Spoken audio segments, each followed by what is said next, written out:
Friends అందరికీ నమస్కారం. Friends Andhra Pradesh ఉప ముఖ్యమంత్రి జనసేన అధినేత పవన్ కళ్యాణ్ ఈరోజు మీటింగ్లో తీవ్ర ఆగ్రహం వ్యక్తం చేశారు. అసలు ఏం చేస్తున్నారు మీరు అంటూ, అసలు ఏం జరిగింది ఏంటి వివరాలు తెలుసుకుందాం. వీడియో పూర్తిగా చూడండి, అలాగే తప్పకుండా ఒక లైక్ చేయండి. మరిన్ని అప్డేట్స్ కోసం ఛానల్ని సబ్స్క్రైబ్ చేసుకోండి. ఇంక వివరాల్లోకి వెళ్ళిపోదాము. Andhra Pradesh deputy CM Pawan Kalyan Janasena party నేతలపై సీరియస్ అయినట్లు తెలుస్తోంది. జనసేన పార్టీ జనరల్ బాడీ సమావేశం మంగళగిరిలో సోమవారం నాడు జరిగింది.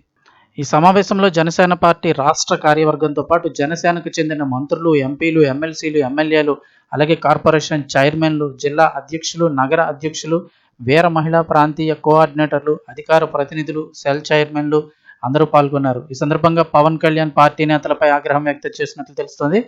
తిరుమల లడ్డు కల్తీ నెయ్యి వ్యవహారంపై ఎంత జరుగుతున్నా ఎవరు ఎందుకు మాట్లాడటం లేదని పవన్ కళ్యాణ్ మండిపడినట్లు సమాచారం. వైసీపీ తప్పుడు ప్రచారాన్ని ఎందుకు తిప్పికొట్టలేకపోతున్నారని ఆగ్రహం వ్యక్తం చేసినట్లు తెలుస్తోంది. అలాగే జనసేన ఎమ్మెల్యే అరవ శ్రీధర్ విషయంలో కూడా పవన్ కళ్యాణ్ సీరియస్ అయినట్లు తెలిసింది. అందరి చిట్టా తన వద్ద ఉందంటూ మండిపడినట్లు సమాచారం. మరోవైపు తిరుమల లడ్డూలో కల్తీ నెయ్యి కేసుకు సంబంధించి సిబిఐ సిట్ నెల్లూరు కోర్టులో ఛార్జిషీట్ దాఖలు చేసింది. ఈ ఛార్జిషీట్ ఆధారం చేసుకుని వైసీపీ, టీడీపీ మధ్య ఆరోపణలు, ప్రత్యారోపణల పర్వం నడుస్తోంది. ఇదే సమయంలో తిరుమల లడ్డూలలో జంతువుల కొవ్వు కలిసిందంటూ అప్పట్లో పవన్ కళ్యాణ్ ఆరోపించారని, మెట్లు కూడా కడిగారంటూ వైసీపీ శ్రేణులు, కార్యకర్తలు ప్రస్తావిస్తున్నారు.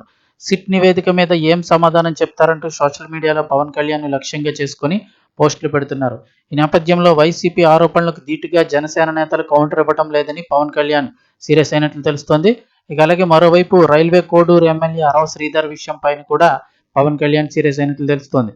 అందరి చిట్టా తన వద్ద ఉందంటూ వ్యాఖ్యానించినట్లు సమాచారం. జనసేన ఎమ్మెల్యే అరవ శ్రీధర్గా చెప్తున్న వీడియోలు, చాటింగ్ సోషల్ మీడియాలో వైరల్ కావడం, అలాగే అరవ శ్రీధర్ మీద ప్రభుత్వ ఉద్యోగినైన ఓ మహిళ లైంగిక ఆరోపణలు చేసిన సంగతి అందరికీ తెలిసిందే.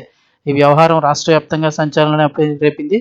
ఈ నేపథ్యంలో ఈ అంశాన్ని కూడా సీరియస్గా తీసుకున్న జనసేన అధిష్టానం అరవ శ్రీధర్ మీద వచ్చిన ఆరోపణలపై కూడా కమిటీని ఏర్పాటు చేసింది. కమిటీ ముందు హాజరై వివరణ ఇచ్చేందుకు అరవ శ్రీధర్కు వారం రోజులు గడువు అయితే ఇవ్వడం జరిగింది.